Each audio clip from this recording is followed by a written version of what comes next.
स्वागत है आपका आपके अपने चैनल देसी धमाका में। सीरियल उड़ने की आशा में अब फाइनली आकाश और रिया घर वापस आ रहे हैं और यहाँ पर रेणुका इस बात से बहुत ज़्यादा खुश है कि रिया अब उसके घर की बहू बन चुकी है, तो उसे इस चीज़ का बहुत फ़ायदा मिलने वाला है। पर लेकिन अब यहाँ पर जॉय और ममता का कुछ और ही प्लान है। उनका प्लान ये है कि जिस परेश को अपने बच्चों पर इतना घमंड है, कल को वही बच्चे उसको उसके घर से निकाल फेंकेंगे और ये मेरा वादा है। और इस चीज़ में रिया उनका साथ देने वाली है, क्योंकि उनको अच्छी तरह पता है कि रिया वहाँ पर एक पल के लिए भी नहीं रह पाएगी और आज नहीं तो कल रिया वहाँ जाकर बहुत तमाशे करने वाली है। अब यहाँ पर सचिन और साइली को शांत रहने के लिए कहा गया है, लेकिन सचिन ने साफ कह दिया है कि जब तक जॉय और रिया शांत रहेंगी, मैं जब तक शांत रहूंगा, अगर उसने मेरे बाबा से या किसी से बदतमीजी करी तो मैं छोड़ूंगा नहीं। अब यहाँ पर रेणुका आकाश और रिया की आरती उतारती है और उन दोनों का गृह प्रवेश कराती है।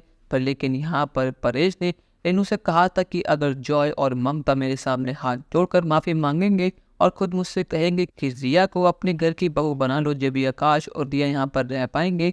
पर लेकिन रेणुका ने जॉय और ममता से ये बात कही नहीं। अब यहाँ पर परेश कहता है कि एक सेकंड, जब तक जॉय और ममता मुझसे माफी नहीं मांगेंगे मैं इन दोनों को एंट्री नहीं दूंगा।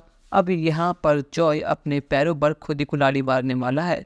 यहाँ पर जॉय गुस्से में सभी घर वालों के सामने परेश का कॉलर पकड़ने वाला है और कहते हैं कि तेरी इतनी औकात है कि तू मुझसे माफी मंगवाएगा, आखिर तू होता ही कौन है? तुझे क्या लगा कि मेरी बेटी इस घर की बहू बन जाएगी और मैं तेरे सामने झुक जाऊंगा? ऐसा कभी भी नहीं होगा। मेरी बेटी इस घर में आ रही है, ये मेरी मजबूरी है। पर लेकिन तुझे क्या लगा तो मेरी मजबूरी का फायदा उठाएगा? पर लेकिन आज मैं तुझे सबक सिखा कर रहूंगा। अब यहाँ पर जॉय ने अपने गुस्से में आके अपना खुद का प्लान ही खराब कर दिया है। अब यहाँ पर सचिन जॉय को सबक सिखाने के लिए अपना हाथ उठाता है, पर लेकिन यहाँ पर ममता उसका हाथ पकड़ लेती है और उसके पैरों में गिर जाती है। और ममता यहाँ पर बहुत समझदारी से काम लेती है और कहती है कि जॉय ने गुस्से में जो कुछ भी करा उसके लिए मैं आपसे माफी मांगती हूँ। पर लेकिन यहाँ पर रिया तो अपने पापा के साथ खड़ी है। वो कहती है कि मॉम आप हाथ क्यों जोड़ रही हैं? डैड ने जो कुछ भी करा बिल्कुल ठीक करा। आखिर ये लोग अपना कुछ समझते ही क्या है? इनको क्या लगा अगर मेरे घर की बहू बन जाऊंगी तो आप झुक जाएंगे, आप मुझसे माफी मांगेंगे?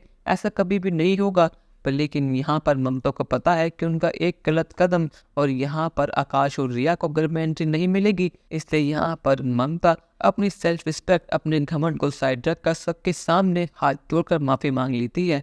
पर लेकिन क्या यहाँ पर जॉय और ममता का प्लान कामयाब हो पाएगा या फिर नहीं? अपनी राय हमें कमेंट सेक्शन में जरूर बताइएगा और चैनल को अब तक नहीं किया सब्सक्राइब तो कर लीजिए। धन्यवाद।